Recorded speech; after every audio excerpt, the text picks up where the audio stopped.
Hey everyone, welcome back to Intuitive Vibes. Erica here. First and foremost, I want to apologize for slacking on the videos. I know I used to always constantly update my content and consistently put up new videos and doing all requests for people who wanted more information pertaining to certain subjects. And I've been so diligent in getting this book done. I'm already completed the second story of my 5-series Survivor Chronicle, and I'm really trying to get it out before the end of the year. So I've just been so consumed with it. And of course, New York went into the second phase of reopening since the quarantine began. And needless to say, my son was super excited that I was able to take him to the park and he can enjoy himself and run around. But we're getting back to this. We're getting back to business. We're getting back to the basics, and we're going to do this. So let's get started.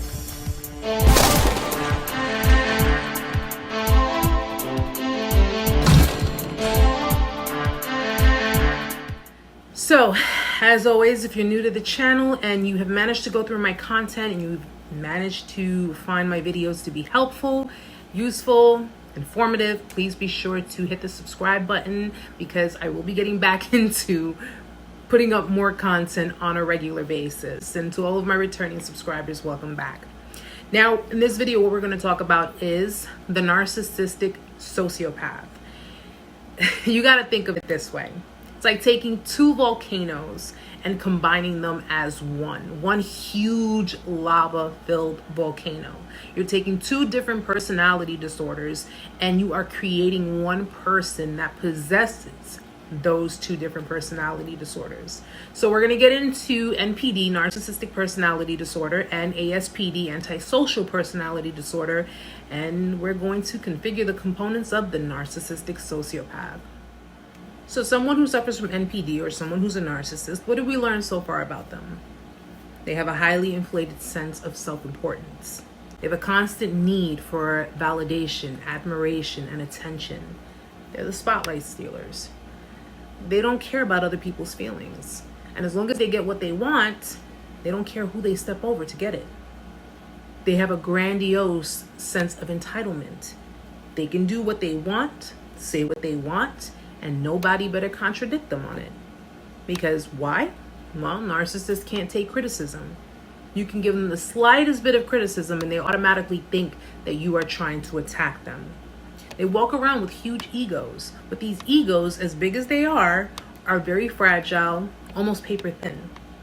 Narcissistic people are the type of people that a lot of us try to stay away from because, well, it's pretty much their way or the highway.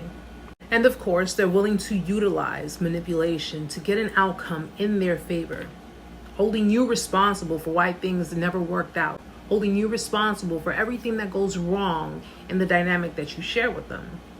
Now, for someone who craves attention and craves admiration and wants to constantly be in the spotlight, when you mix that with someone who suffers from antisocial personality disorder, it's kind of like mixing oil and water, isn't it? Where you're putting two people that are kind of opposite in a sense, but yet they share a lot of characteristics. We learned about the sociopath. The sociopath can be callous, very impulsive, very volatile, very hostile, reckless. A lot of sociopaths, believe it or not, a lot of sociopaths, because you have people that are sociopaths that commit crimes, that do things that feel that they're above the law, and they have no regard for others' safety as well as their own. In fact, 70% of the jails in the US are housing sociopaths. The prime example of a narcissistic sociopath is Ted Bundy. You know Ted Bundy, you've heard of him, okay? One of the things that we got to understand that a narcissist and a sociopath and even a psychopath share in common, they can come off as very charming. And you got to understand that you are going to get more flies with honey than you are with vinegar. So you're going to have to utilize manipulation if you're trying to ensnare someone in your web. So a narcissistic sociopath will come off as to be charming. They'll come off to be normal. They'll appear normal. They'll seem like someone you never met before. And then once everything has been placed in its correct order, according to the Narcissistic Sociopath's agenda, then from that point on, everything goes downhill. Being with the Narcissistic Sociopath is a lot worse than just being with a narcissist, because a sociopath is one that is considered more dangerous. They're more dangerous than narcissists. Narcissists do things on a more superficial level because they're trying to fill an inner void that they have. They're trying to basically validate themselves, but they're validating themselves with external sources, with superficial sources, because they lack the emotional connection that they were supposed to get as children. And they grew up with the idea of, I'm about myself. I'm self-fulfilling, I'm self-seeking, and it's all about me. Nobody has done for me. Nobody has provided emotion for me. So why should I provide emotion for anyone else? And the sociopath's lifestyle is anger, abuse, sometimes alcoholism.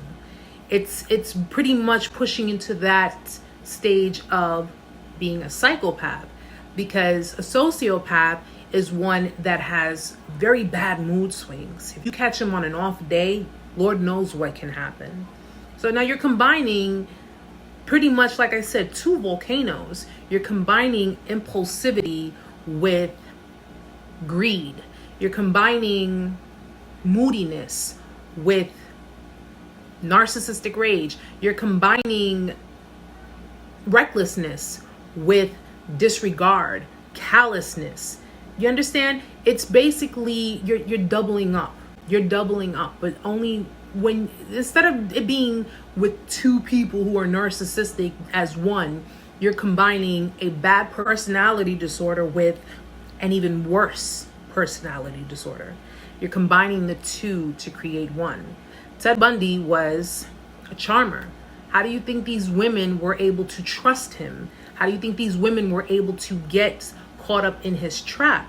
Because he had to charm them. He had to use his narcissistic personality disorder. He had to utilize the manipulation of that to attract and lure these women in.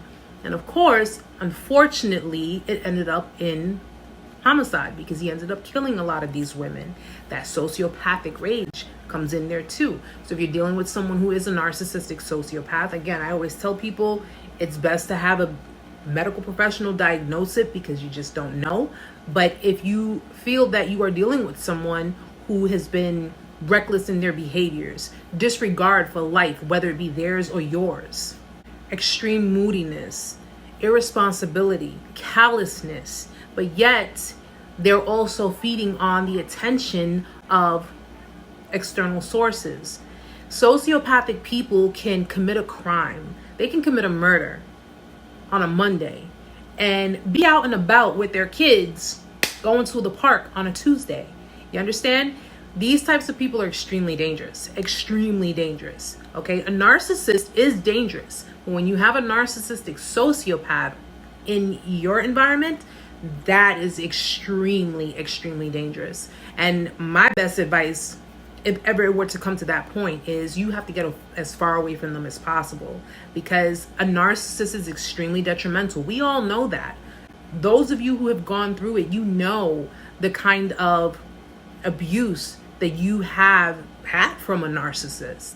Now let's just keep this in mind, that a sociopath, don't let the genders fool you, because women can be sociopaths too, okay? In fact, even though the percentage is more affected in men than women, women who are sociopaths are more dangerous than men who are sociopaths, okay? Because women are more convincing. Women are they're more in tune with the manipulation. They know how to utilize manipulation. And I'm not trying to knock you men in general, but women know how to utilize manipulation more precisely.